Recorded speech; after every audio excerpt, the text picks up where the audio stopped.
Right, you're welcome back. This is Newsfile. It's your most authoritative news analysis platform, and here on Newsfile, we put Ghana first.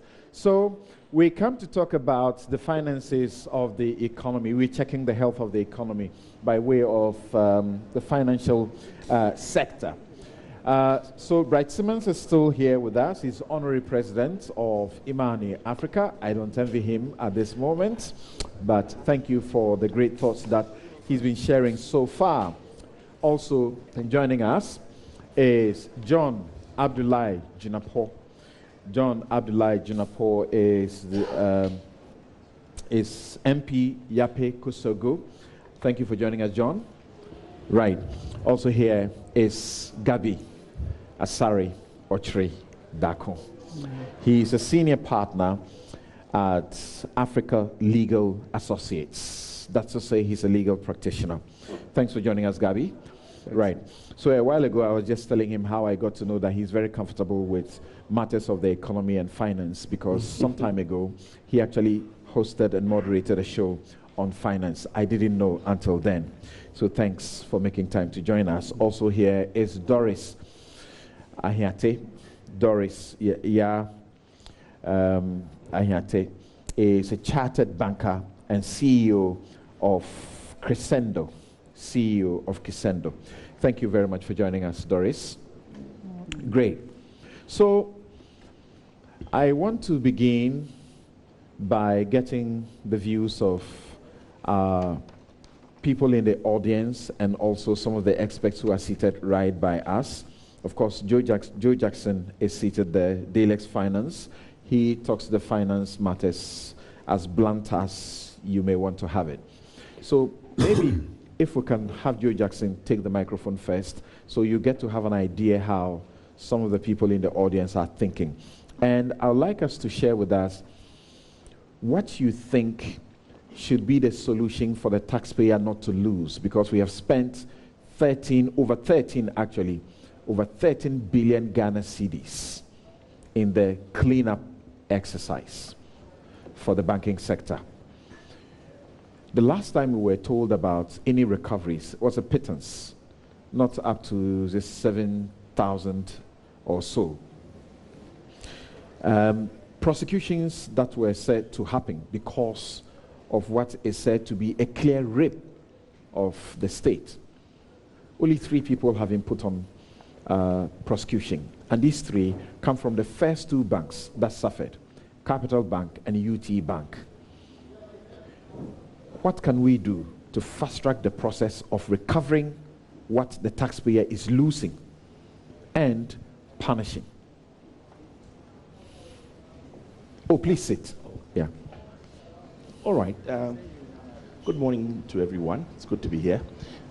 I think there's one key word you mentioned, fast-track. and that obviously sums up what has to be done. At the rate we are going,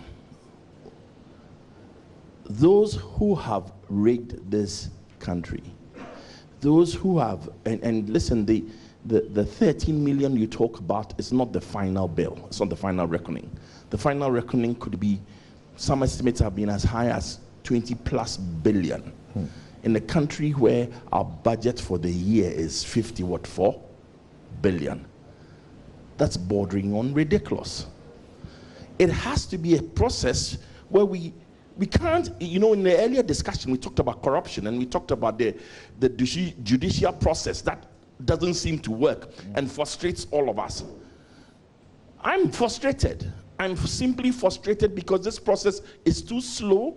This process will not recover, and this process will leave those who have raped us with the loot that they have taken. As simple as that. And you will actually be making the situation worse because there's no incentive to practice good behavior. Because I work in the sector, and sometimes I feel as if we are being punished twice. You are punished in the early days for doing the right thing, and you are punished now for doing the right thing. Because it's okay to talk about the commercial banking sector where things seem to be on an evil keel. But come down below that, come to the savings and loans, the finance houses, the microfinance, those who lend to the real sectors of the economy, and there's complete disarray, and life is tough. Complete disarray, even after 300 plus of them also had their licenses revoked. Yes, because and we want to focus on the solutions going forward. Yes, the solution. We have been blaming and complaining all year round. Yes, the solution is simple. One, recover the money. Recover the money. How? Fast track a process. I mean, when I have the governor throw his hands up in the air to say the receivers are not collecting, and someone should talk to the at the last check, I think it was about some 700. 700? That Yes, was recovered? That was recovered. It's ridiculous. We should have a fast track process. That will fast track and get these issues through the court process quickly enough for us to say the rule of law was obeyed, and yet we've recovered the money. Right. Number two, those who have survived and have been shown to be resilient, especially the local organizations, should be supported. We have a liquidity crunch at the bottom of the pyramid. Those institutions should receive support. Okay. All right. Thank you. And if you're in the audience and you have any questions about the financial sector or the economy, please walk to the microphone. Okay, you are ready. Introduce yourself and let's have your question. Questioning more particularly, but it's a contribution and concern about what is happening in the financial sector. Let's hear you. From 36 banks, we now have 23 or so, and we are told that they are resilient. Yes, introduce yourself and ask a question.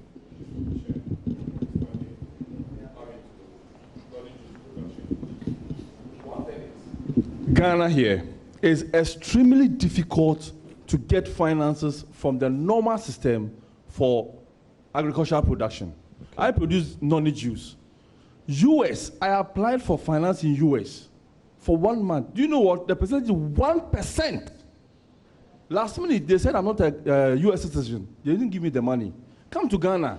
They are giving it to you 37%. How possible? Can you take money like that, go to the farm, produce noni, produce it and sign it? How? And we have people who are managing the financial system and getting that percentage. Where do they get money from? What are you going to use the money for? So the point is, reduce. China is giving 1%. US is giving 1%. Why can't Ghana make it 1%? Okay. Thank you. All right. Thank you. Yes, you. Yeah. My name is Salim. The financial crisis gave birth to the Consolidated Bank Ghana, which is now the second largest bank in Ghana. Is it not necessary to also consolidate some of the savings and loans whose licenses have been withdrawn so we could have something bigger like the Consolidated Bank? Thank you. You said the name is? Salim. Okay, thank you very much. I'll come back. Just two to start with. I'll come back. So you sit right there. So, start with John. Is there any hope or prospects that the taxpayer will recover this expenditure by the state? Well, that's a tough one. Thank you very much. First of all, I think that we must be conscious of the fact that some of the aspects of this whole banking sector issue is in court. And so we should be careful with our choice of words. Because I hold a view that you are innocent until proven guilty. And to the extent that some of these matters are before the courts, I think that we should exercise some amount of restraint in passing judgment. Yes, we have an issue on hand. 7 or so banks have gone under. Hundreds of microfinance companies have gone under. And now the ordinary taxpayer is being called upon to shoulder that burden. Because what government is doing is virtually issuing bonds. And I do recall that in Parliament, the last figure that came about was 15.6 billion. And when we did a simulation with them, if everybody was to be paid, we should be looking at something around 20 billion. And if you ask Ene, body in that sector, he will tell you that banking thrives on confidence. Banking is a matter of confidence. First of all, I hold the view that this whole exercise could have been done in a much more effective manner, in the sense that I hold the view that we should have done a one-off approach rather than taking them in piecemeal. So you take the banks, you send a signal, you go after microfinance, send a signal, go after savings and loans, and then in that order. And when you look at the whole pipeline, this bank owes that bank, that customer owes that customer. And so you would not be looking at the gross amount. You are looking at an amount that can clear the pipeline. And that, for me, is what we should have been looking at. But like you said, the most important thing is the way forward. How can we assure depositors, how can we assure those dealing with the banks that going forward, you still ought to keep your money with the banks? So if you read the budget, clearly, private sector credit has declined from about 17 to 12% or so. And if you look at deposits, it's not encouraging. And so clearly, there's a major issue there for us to deal with. It's been about 2 years now, and all we've recovered is just about 1 billion from the latest report from the receivers. We've recovered just about 1 billion.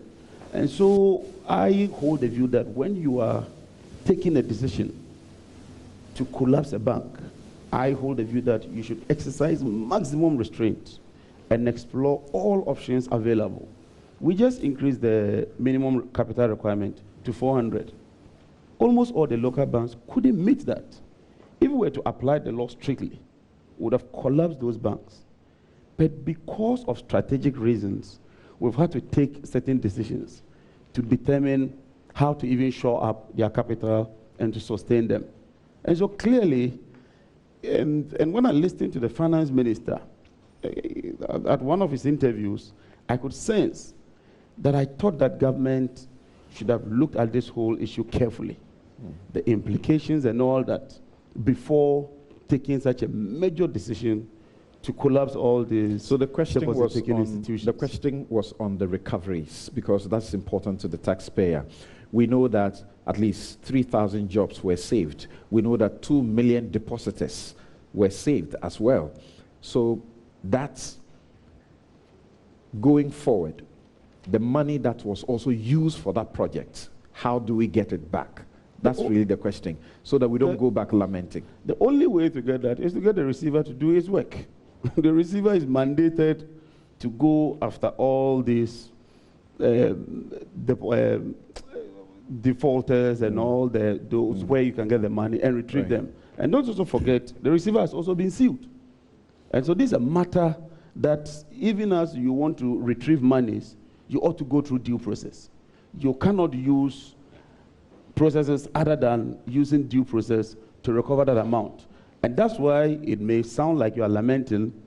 I think that when taking these decisions, we ought to be a bit careful. But I think that the receiver is trying his best. That's the only thing you can do. Beyond the receiver going after them, it will be very difficult for the ordinary citizen to do that, because the Bank of Ghana is giving that mandate to the receiver. And so we can only push the receiver. I also hold the view that we should try and find a determination as to how we can end this matter. It cannot be in perpetuity.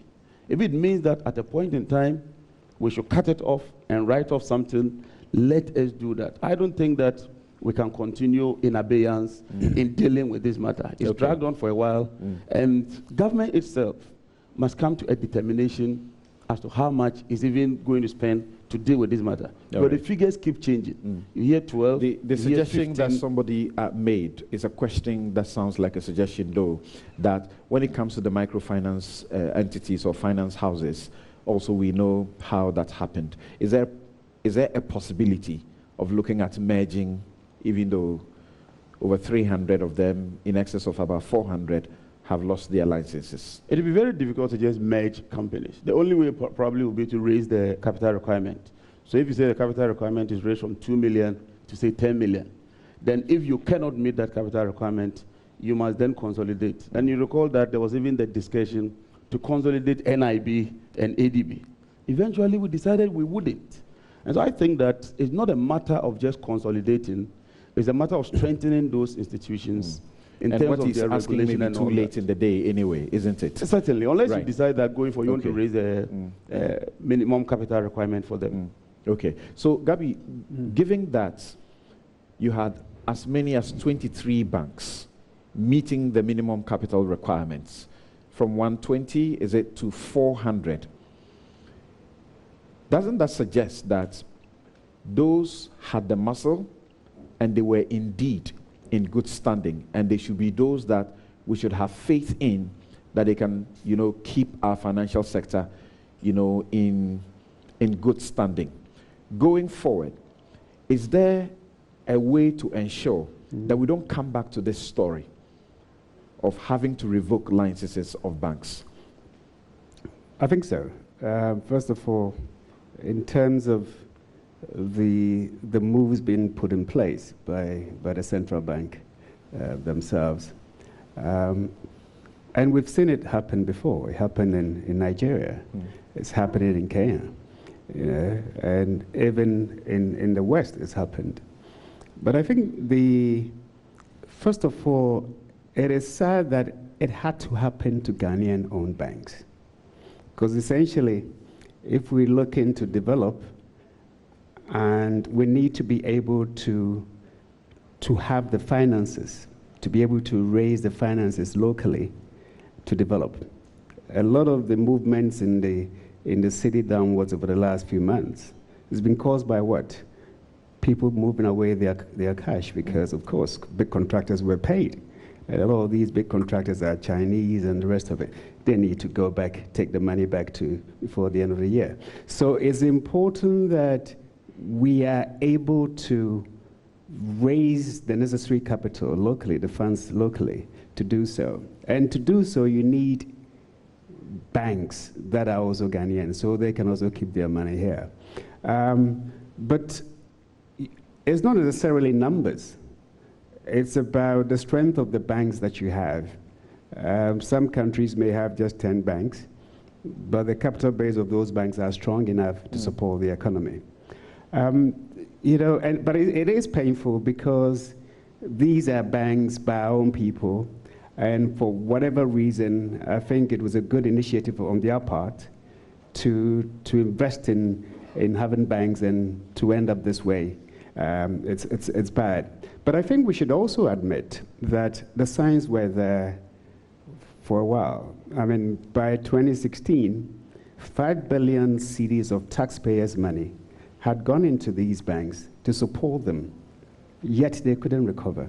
5 billion Ghana cedis. Indeed, by the latest count, it's about 16.58 billion cedis that has gone in.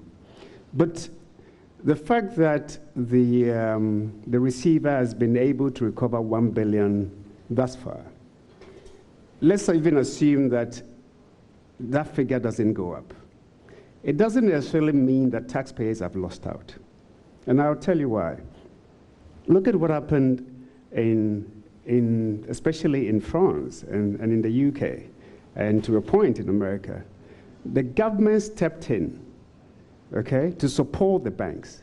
Later on, they sold the shares.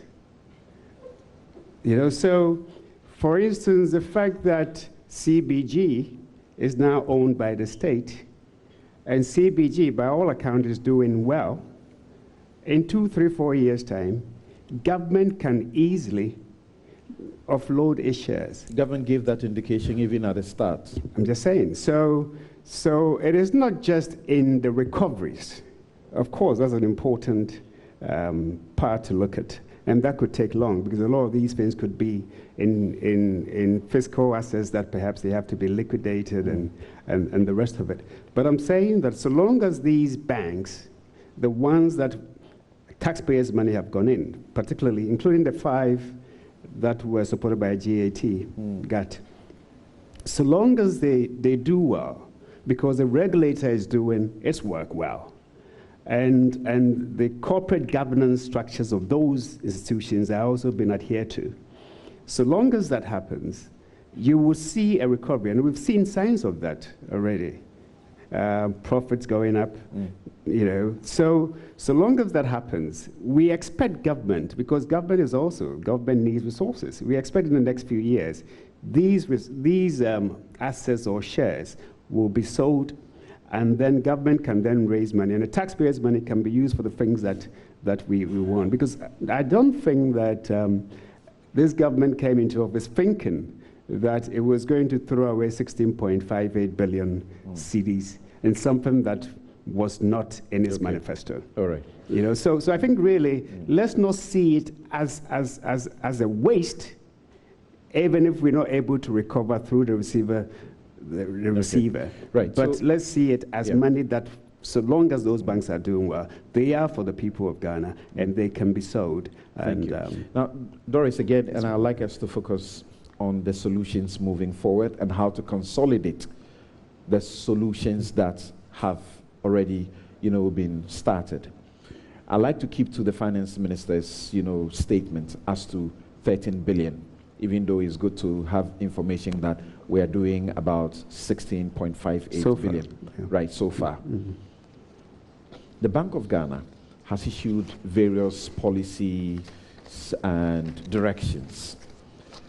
Being in this particular sector, are you satisfied? And if you are not, what do you advise should be done to avoid us falling into this ditch one more time? Thank you very much. A number of directives have since the banking debacle been issued. Notable amongst them is the recapitalization you mentioned, and I think it's gone around the room a bit, from 120 to 400. What that actually does is that it gives you, as a bank, the financial muscle to be able to make certain maneuvers and handle its transactions. So that, on the asset side, is a good thing. Another directive that has been issued is the governance directives. Right. And in the area of governance, requirements such as CEOs not having to exceed 3 maximum terms of 4 years each ensures that some sanity is kept in the banking system, because you are not there forever. You are not there till you retire. So you want to make sure that you are keeping your books in order and things are transparent and efficiently run, so that whoever comes after you would not come and find skeletons in your cupboard. Another one of the directives is the requirement of auditors, for example, to be rotated. So after an auditor has been with a bank for 6 years, they are actually required to go cool off. They may be re-engaged again in the future, but that period also ensures that there isn't any collusion between the auditors and then the bank in question. There is also the fit and proper test that has been issued, which requires that before you can hold certain positions in a banking institution, either as a shareholder, meaning that you own the bank, or to hold senior management positions, or to even be on the board, that your background will be checked to ensure that you meet certain basic integrity expectations. And then there are also checks as to your level of expertise, so that you cannot just attempt to apply common sense to the banking industry, because it would backfire. These, as well as the adoption of the Basel II, Basel III framework, a closer look at how banks' capitalization is computed, how capital adequacy requirements is calculated, as well as the scope of monitoring for risk in the banking operations, I think are all laudable initiatives that I am satisfied with. In the past, when your minimum capital was 400, that was it, and you felt that you could be in any business at all. But under the new regime, depending on the kind of transactions that you are engaged in, the Bank of Ghana is actually empowered to say that we require you to add additional capital. So that's a novelty, something that I believe will ensure stability in the banking system. Also, on the risk side, when it comes to capital adequacy computation, it's not just the regular components, but now it's going to be risk-weighted. So bank by bank, we will be looking at what kind of undertakings and risk exposures you have. And based on that, the components are weighted. So it's more stringent than what we used to have. Okay. In the past, banks tended to focus almost excessively on credit risk. So our focus is ensuring that our credit risk regime is in order and we are compliant with the provisions. But going forward, another requirement is that we look in the space of operational risk. So what kind of risks is a particular bank exposed to as far as its day-to-day operations, human error, etc., systems? What role do they contribute to the stability of that particular bank? And then also market risk, because we operate in an environment that has a tendency to impact on us. I heard a senior colleague say once that so long as that the banking industry exhibits a lot of confidence, you don't see it in the marketplace. But as soon as confidence is shaken or touched, you begin to see the ramification throughout the economy. I believe that the provisions that have been put in place under a number of the directives that I've enumerated, as well as the operationalization of the Act 930 are followed, we should, over time, see recovery. I also believe that one thing that all banking industry participants should do going forward, in addition to the provisions that the Bank of Ghana has given, is that we all jump on board the vehicle to promote rebuilding of confidence, Right. because it takes time to achieve that. Right. And we know that our economy is largely an informal economy, and the small-scale, medium enterprises were depending heavily on the microfinance and these small, finance houses.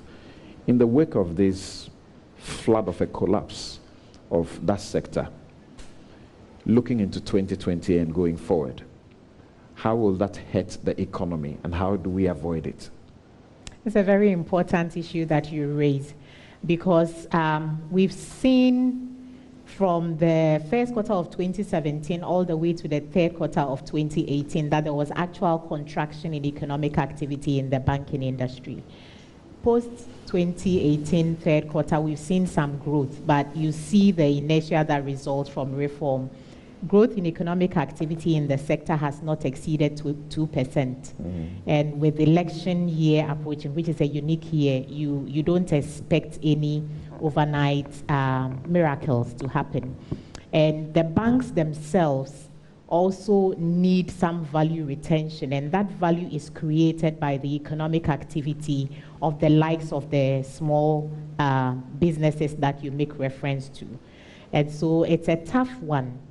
However, knowing that our economy is largely informal, and therefore the conventional methods and policies and money market tools, when applied, don't achieve the desired and expected effects, we have the Bank of Ghana having recently introduced some creative policy directions that I believe would sort of help the SME sector in particular.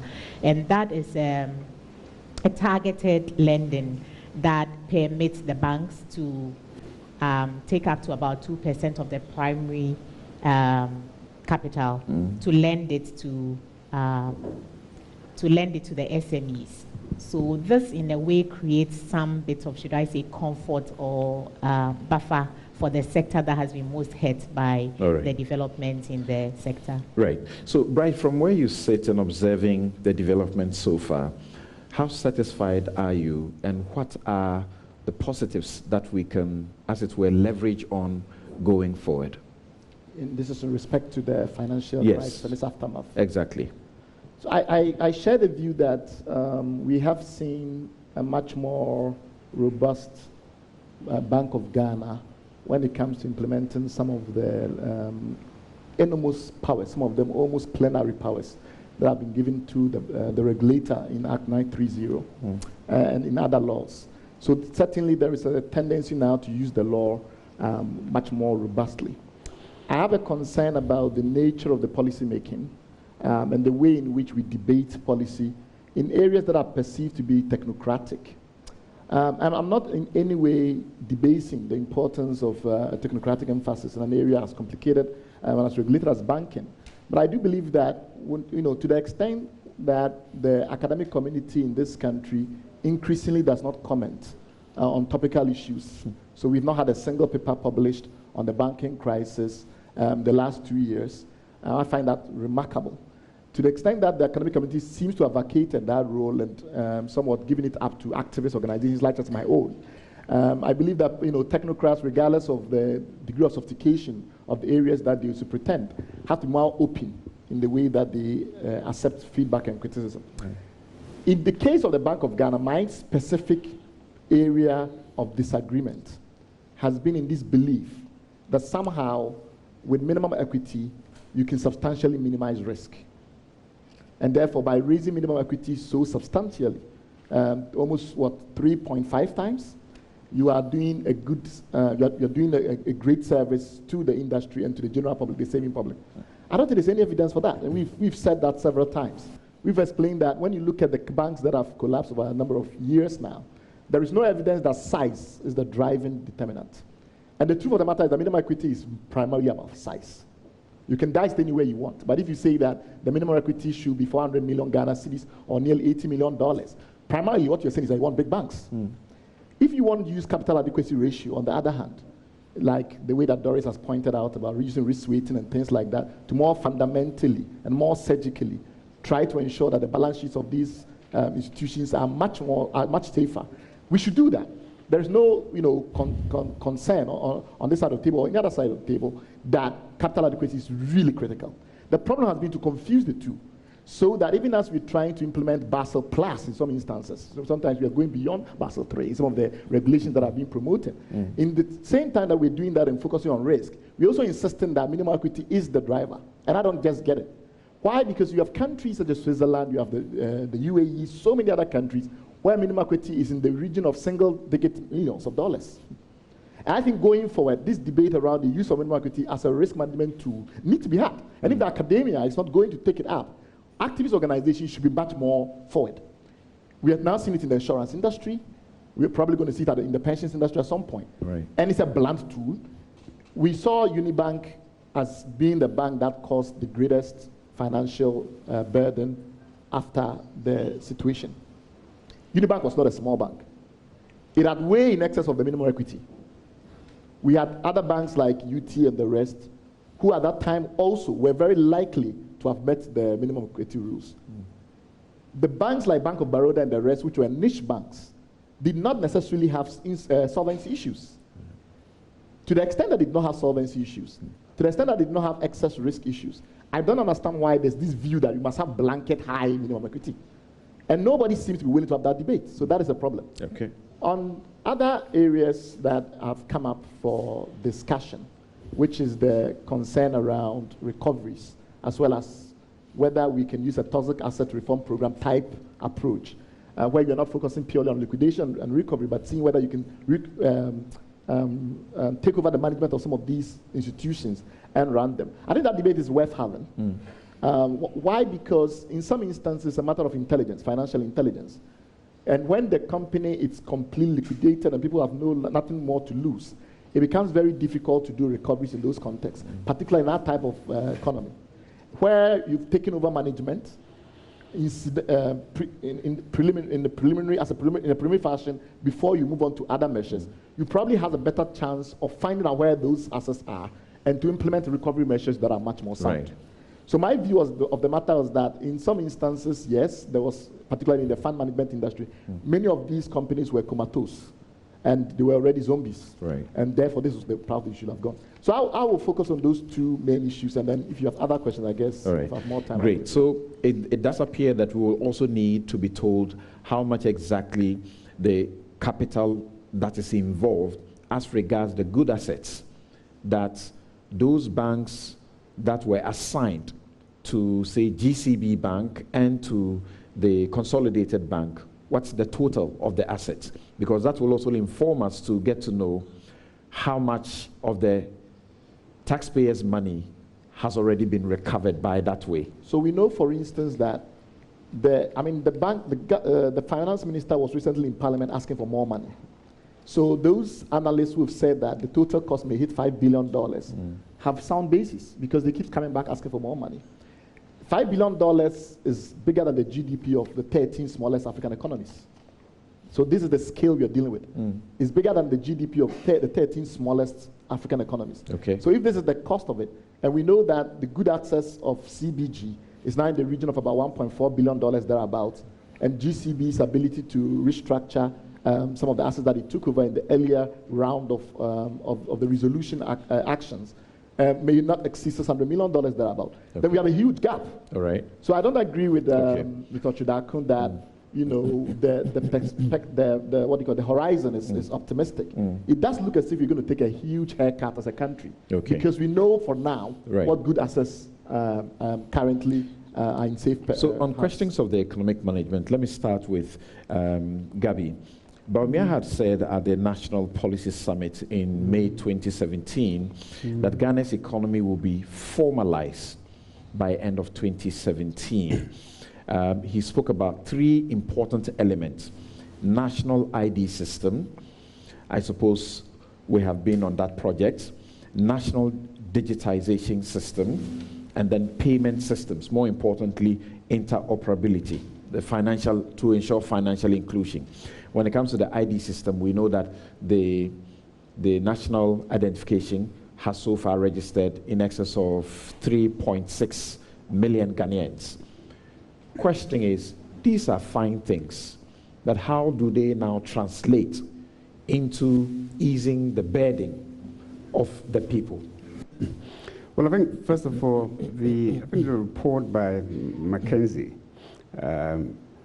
suggested that just through digitization, you can enhance revenue by about 13%.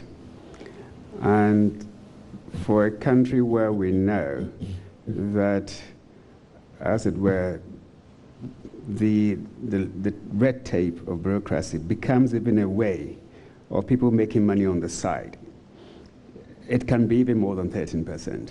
Because, for instance, if you have to buy a passport, you have to acquire a passport and you have to pay a guru boy. You have to acquire a license, you have to pay a guru boy. You have to get your things from the ports. You have to pay even the others on the side, outside of what the GRA pool is.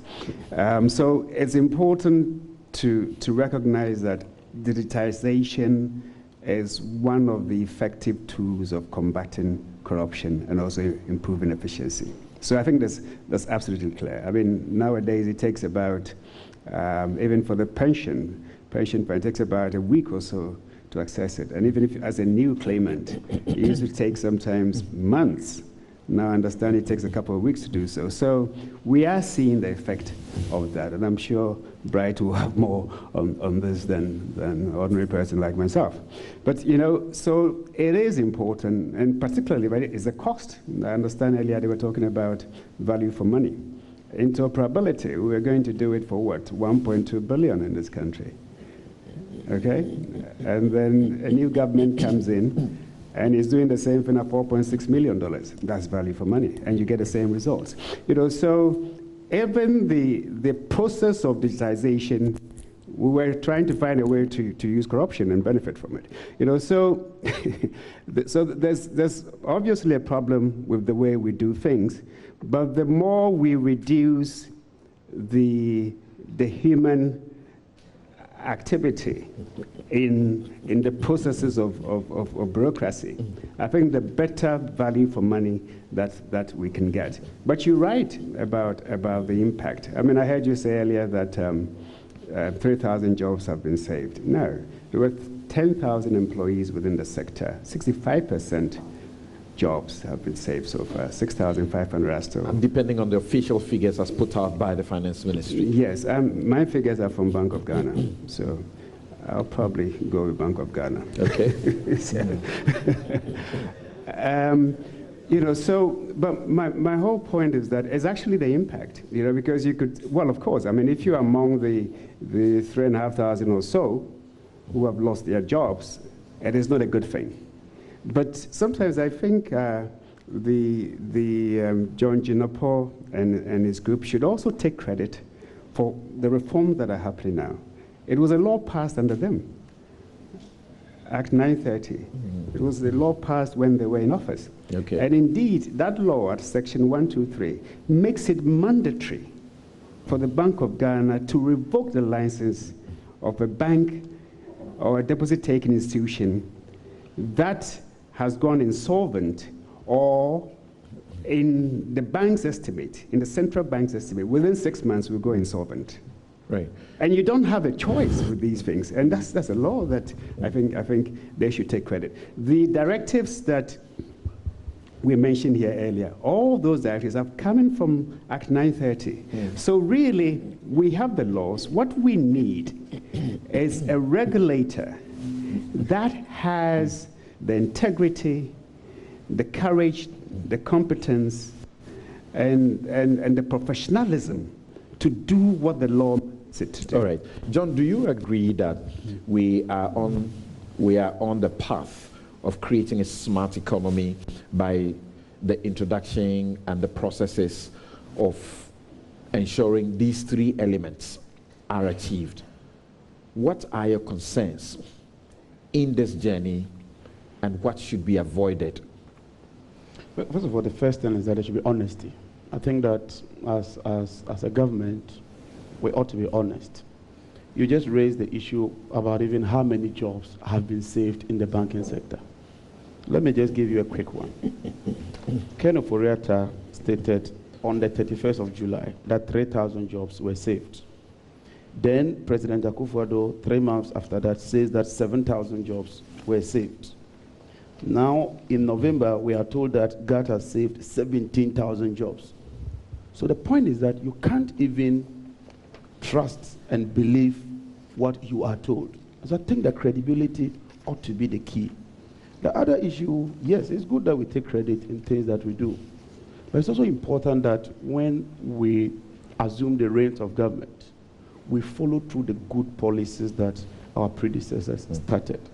And a clear case is this issue of PDS, a very well-conceived, good program that would have resulted in the formalization of the energy sector, digitization, so that I can even buy credit with my mobile phone. Our colleagues took that program and ran it to the ground.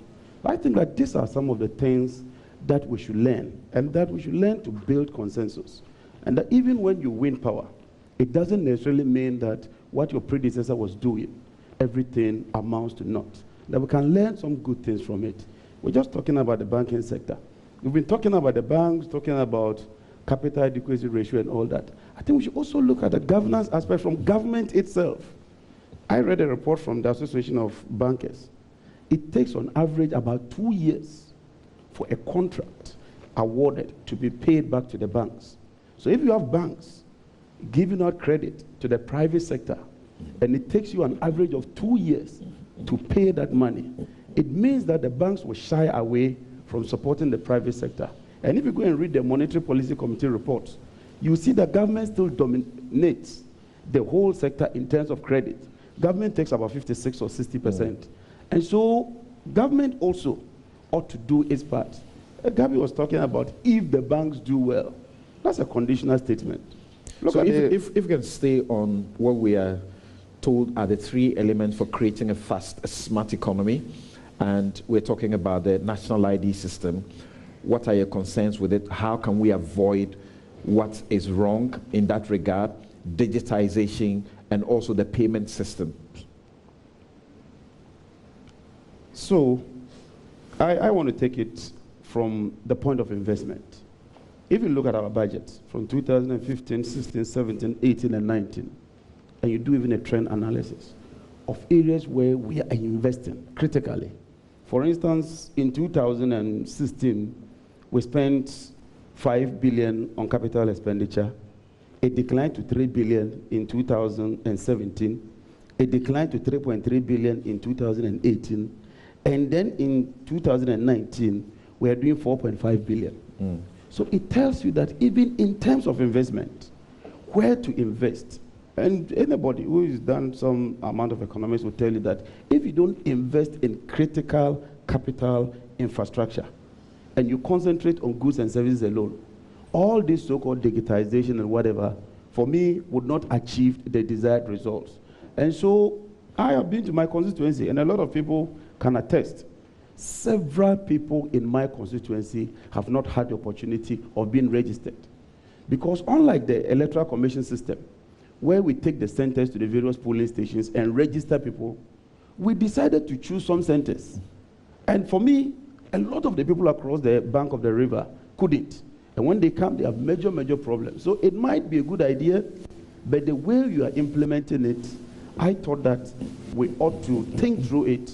We ought to have a good process and ensure that it meets our aspirations. Other than that, all these very noble things we mentioned, even on the ground, it does not translate to real results. Because we've had about 3 years now. We're given so many promises and timelines. We've missed almost all the timelines. I think that that's an area we ought to look at so that we can bite what we can really handle. Gabby has a quick response, and I suppose he's going to tell you about... you know, I agree with John completely, you know, and he talks about infrastructure spend and all that, and he talks about government should also take responsibility. If you commit the state to about 17 billion cedis worth of infrastructure work, okay, and you don't have the money to pay for it as government, 17 billion. You don't know where you're going to get the money from, but you commit to it, and you get contractors on the ground. And then you've even issued certificates of 12 billion. New government comes in, they do an audit, okay, and it cuts down to 5.6 billion. Now, if that's how you are running the economy, then how are you going to pay the contractors? You know, so yes, he's absolutely right. I mean, of course, if you sign PPAs, you know, power purchasing agreements in excess of more than 20% excess in terms of your power needs. Absolutely. Even beyond that. Okay, in excess of 20% in terms of your reserves. And then you sign take or pay, that you have to pay 568 million. And they are all in excess. And you sign these contracts. I hope I'm going to get the opportunity to deal with this. These are new issues. No, but I was making a point. No. Take it easy. Take it easy. Very, very unfair to raise false issues and not allow us to deal with them. These are public documents. These are public documents. But my whole point is that if you're going to make an issue about a government responsibility, then you don't go issuing contracts when you don't know how you're going to pay for it. That's really what I'm saying. And of course, you don't go and sign PPAs far in excess of what the country needs, and far in excess of what the country needs to pay. So those are the issues, my comments. But it's fine. Okay. I was just supporting your comment. I was supporting just a minute. Let me clear. Yes, let's we won't allow false figures to be thrown out here. This is Ghana's power generation capacity and power production as at September 2019. Okay. The electricity company of Ghana is the sole off-taker of all PPAs. Yes. Samson, and I quote for you, the installed capacity is here, 4,963. This is dependable capacity, 3,424. Our peak demand is 2,800. When you strike the difference and the amount of power we are exporting, Gabi's statement is false and flat. And this is what Gabi's statement, which is basically a repeat of what Ken Ofori-Atta, the finance minister, has told the country and the world through Parliament. Which is a repeat of what he has said today. I have debated this on the floor. But that's exactly what you've said. And stated that this so-called 20% excess capacity is false. What do you mean by excess capacity? It means the capacity that is available that you don't use, you pay for. And you do that using dependable capacity. People should be educated and stop falsifying figures. Let me give you an example. Dependable capacity? When they came to Parliament, they requested for 500 million. We still on the back pay for excess capacity. Yes. We asked for the details. Do you know what they did? They went and paid Stratcon, a company that was formed by you people in 2017, 350 million for fuel supplies. What has fuel supply got to do with capacity? He talks about savings of 5 billion. But that is false.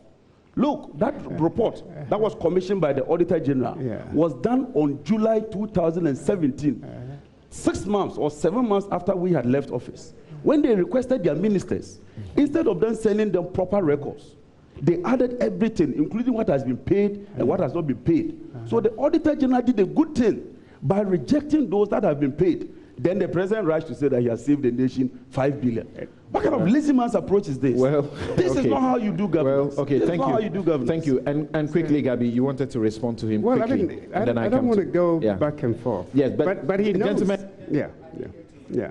To not forget that we are interested in looking at what works, the solutions going forward. Absolutely. Because we have spent a whole year lamenting over these issues. We don't want to rehash all of that. It is not false that at the moment we are renegotiating with the IPPs, the country. There are renegotiations going on in terms of take-or-pay commitments that the previous government did. It is not. It's a fact. It is happening. Right. And why do you have to go and renegotiate if it's kosher? If the contract is kosher, do you have to go and renegotiate? It is happening now. So that is not false. Okay. It is not. It is not false that the billions and billions of arrears left and contracts were given when they had absolutely no idea where they were going to get money from. For 2016, capital expenditure was about 300 million. Yet that same from which budget? I'm telling you. This is the figure here for capital. Sorry, John. Don't 300 billion. I'm coming. How much is Ghana's budget? John, please don't to do 300 billion million in 2016. How could I say what billion? Is this? How could I say billion? Please. All right. So no, my whole point is that yet you go and contract billions and billions of cedis. You know, of course, you want to show that roads are being built, but you can't build roads on arrears and debts when you have absolutely no clue how to pay for it. All right. So really, that's really what I'm talking about. Okay. So if a government is responsible in managing the economy, then you can do all the other things. And if you negotiate properly for the state, then you can do all manner of stuff. Okay. I mean, in terms of whether people benefit from contracts or not, of course, business people benefit from it. But it's the responsibility of the state to negotiate properly so we get value for money. I think that's all we're asking. All right. You know? Okay, so now, Bright, as particularly your position talks about how the economic management is not sort of trickling down to the people because also there is lack of investment in capital projects, including more particularly road infrastructure. The government's approach of the 1D, 1F, we're told of 181 projects that are at various stages of implementation at this moment. We're told of 110 districts across the 16 regions that have these ongoing. Then we're told about the direct and indirect jobs that these are creating. You also have, for example, the National Entrepreneurship Initiative, which has provided training for over 15,000 people. You have over 100,000 jobs for those who are being given temporary jobs, 36 months over the period. Is this the way to continue in seeking to expand and grow the economy? So I don't think anybody can quibble with the principles that often guide these interventions. So for instance, when it comes to industrialization, it's been a long-held dream of the Ghanaian policy and the bureaucratic elite to industrialize the country. So I don't see how anybody could quibble with that. All right. The challenge is almost always in the detail. That's the thing with this country. It's rarely about the headline projects or ambitions or whatever. It's always about the detail. So a very major area where we've consistently had difficulty understanding the government's position is in the area of bauxite. One of the most important mainstays of the Ghanaian dream to industrialize. It's been with us for, half a century. Then the government decides that, look, we're going to go and borrow money. So actually, we're not going to borrow money. We're going to do a barter arrangement where we're going to give aluminum, or alumina in some instances, it's not always clear which is which, to a contractor, a company called Sinohydro, and that in exchange for that, they're going to give us infrastructure. Now, the problem that arises in these kind of situations is that from a 40,000 feet, point of view, it sounds very credible and very plausible. except that when you dig into it, it makes absolutely no sense.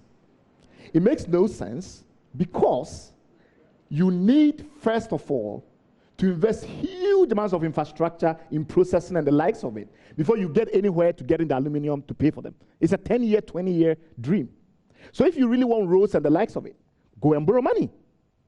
Don't say that what we are going to do is take refined aluminum and give it to a company to sell when you know the process of actually getting through that, getting the infrastructure in place. Let me give you an example. Remember Bosai, the Chinese company that was doing bauxite for many years? We've had all of these companies try to do bauxite in this country, right? We have actually companies today that are having challenges with the tax authorities because they cannot pay their tax and the likes of it. In one instance, we nearly shut them down. If the private sector knew that bauxite was easy to do and refine and make money, they would have done that. The difficulties that arises is the massive front loading of investment in railways and the like before you can get a place like Atiwa into actual play when it comes to refined aluminum. So you're not going to be able to do it in any time sooner than a decade. It's going to take a long time to get to the level where you are producing refined aluminum in the quantities required to sell for $2 billion. All right. First of all, in terms of the deposits, the quality of the deposits that are there, the data that we have in terms of reserves, et cetera, from Kitson, all the way from Kitson in the early parts of the last century, it's quite evident that it's a long-term project. Why do you want to, in finance, we often talk about making sure that the timeline of the liabilities and assets are well matched, standard risk management technique. You have a situation where you want roads in as quickly as time as 2 years, etc. Why will you not simply say, we're going to borrow money and build roads? Okay. Or, even if you're going to do it with Sinahydro, go for supply credit arrangements. Why will you tie that to a long-term project? So these are the kind of things where, to my mind, we always somehow forget the detail. Right. And then we want people to be positive about the headline. Yes, we support bauxite. We support industrialization. Right, so but let me take I couldn't take your questions, only two. So I'm taking two more, one here and one there. I think the one here, one there. Okay, Gideon Bwako wants to make an intervention also. Yes, so let's hear you quickly, Gideon. Gideon works from the Vice President's office in dealing with matters of economy. Here, this is your microphone. Yes, branded. Very quick. I think the first comment I have to make is on Bright's first submission on the minimum equity. And if I got it right, you tried to suggest that Bank of Ghana was basically using the minimum capital as a main risk mitigation measure, which is not right. That's not what I said. No, but you had indicated that debate had to be open because using that as a risk mitigation measure has a lot of issues to deal with. And I don't think that is what Bank of Ghana was trying to do. There were legacy issues with non-performing loans that had pushed a lot of the banks to even breach the single obligor limits. It's not the measures Bank of Ghana had to do. Part of the strategy was also to increase the minimum capital so that the banks will have adequacy of capital to be able to support what they do. And then there were other measures, and those were very well articulated by Doris. So your comment coming after Doris's comment when she had elaborated quite substantially. Right. Okay, thank you. The issues was a bit puzzling. The other thing you're talking about is with the bauxite. I found it quite puzzling that you are creating the impression that the idea was wrong and there's no way we're going to have bauxite mined and refined within the right timeline. No, but I mean, why are you talking about 2 decades and a decade? Bauxite, we have instances of countries where bauxite refineries have been established. Is it doable? Yes. All right. Can we do it? Do we have the resources? And so you're talking about inciting the bauxite problem. If you're going to have a bauxite mine and a bauxite refinery at the same location, there is no need to think hugely about having a 100-kilometer railway before you can do that. Right. So those are exaggerations. Okay. Thank you. No, but once you refine, you reduce the quantity of what you have to export. Thank you, Dr. Gideon Bwako. Thank you very much. I'm taking one question here and one here. So if you have the microphone, please go ahead. One here and one here. I'm sorry. Okay. Yes. Thank you. My name is John. Once we are done, we'll allow you opportunities to ask several other questions. So yes, please go ahead. John Zademafo is the name. I'm asking this question to allay my fear just as you can see from my hair, I'm getting to the pension. In the wake of this financial crisis and the commentary coming from the various political divide, the role of the Minister of Finance cannot be taken away. But I understand the Minister of Finance is also coming as an entrepreneur, if I may put it this way, owns a bank or finance institution. And the issue is that from the opposition, that he's doing this to, as it were, enhance his job. And for that reason, when they come to power, they are going to also more or less like pay back. But the question is, if you take Data Bank as an institution and the role that they are playing as fund managers, it affects both political divide. They are, in terms of managing the tiers 2 and 3. And therefore, I want to find out, maybe from the Honorable Former Minister, whether that is the position of NDC, that when they Thank come you for the to question. power, So it's to you directly, Data John Bank Jinapo. Yes, can we hear you too? Taria J, my question is two. One is... you'll ask one question, yes. With the regulator, how sure are we that this corporate governance that has been frauded by the banks will not reoccur again? Is there any policy credibility or policy so Doris direction? can address. Thank you very much. Yes, John, how do you respond to the question? May I inquire? I've heard leaders in the NDC, leading figures in the NDC, suggest that's informing his fear. Suggest that? Yes, that if you got the opportunity to come to power, you will do something that sounds like a retaliation. No. President Mama has been very clear that next year by now, at the transition team, at the transition team, when we are preparing to assume office on the 7th of January, it will be about nation building. It's about putting the country first. Okay, so that's a direct answer to a direct question. Yes, Doris, the question that he asked, what's the assurance? I think that we should take a cue from the policy credibility that the Bank of Ghana has exhibited over the last so many years. One of them being the benchmark inflation target that was set 8 plus or minus 2. And over the period, we haven't seen a breaching of that under the IMF surveillance. So I believe that they are going to stick to it. Again, I would like to make reference to the MOU currently between the Bank of Ghana and the Ministry of Finance, which brings about an end to monetary financing.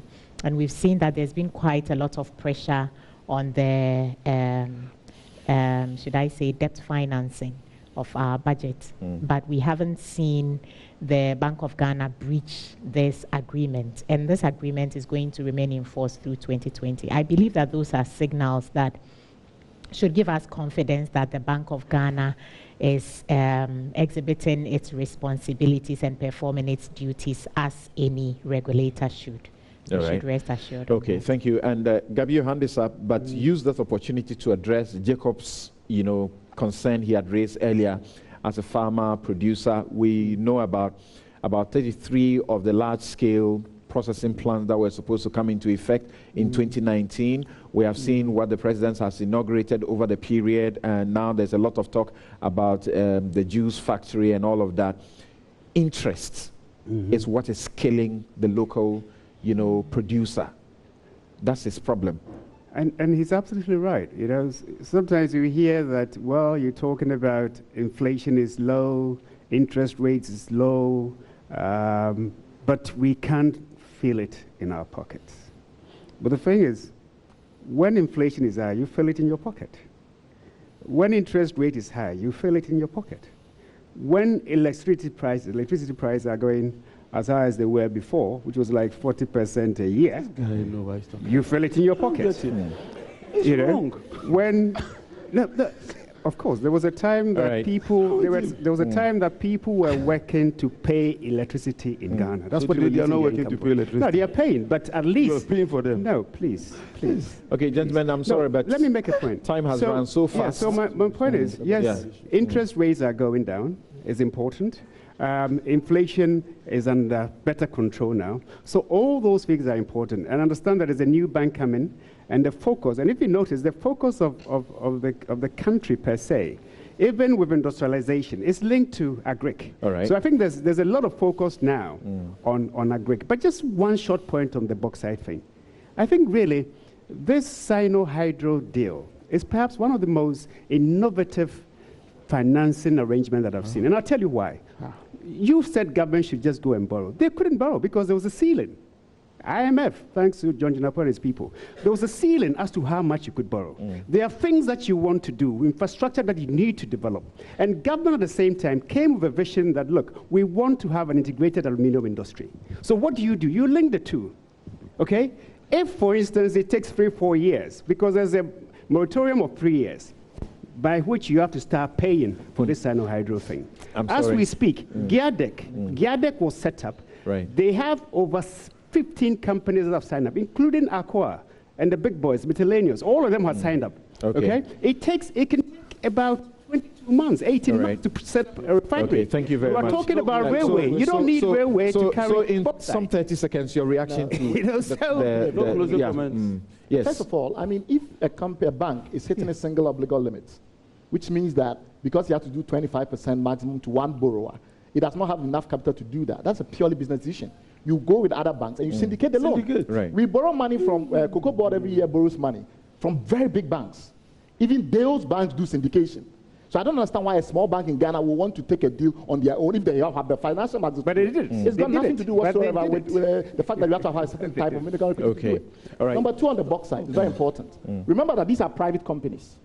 Private companies are bidding to come and partner with the government to install this based on the law. Given that you don't have money to do it, because that's why you're going through this route. Absolutely. Assume that they're going to take 90% of equity.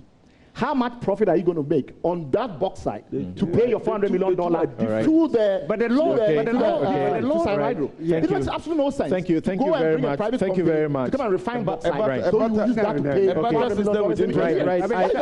I suppose that, guys, you understood from the very start that we are looking to the solutions going forward. And in getting into 2020, we will discuss these matters further about the solutions and not the continuing complaints about how things may have issues.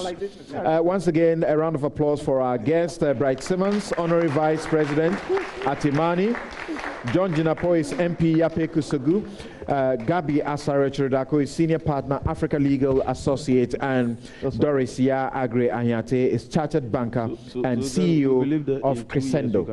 Thank you. We take a break. We return with the next segment when Evans Mensah will be hosting the political party chairpersons and other of our distinguished guests on election matters and election violence. Of course, there's a new register that is being spoken about, and vigilantism, among others. Right after that, we shall then deal with the matters of press freedom and how this government has scored.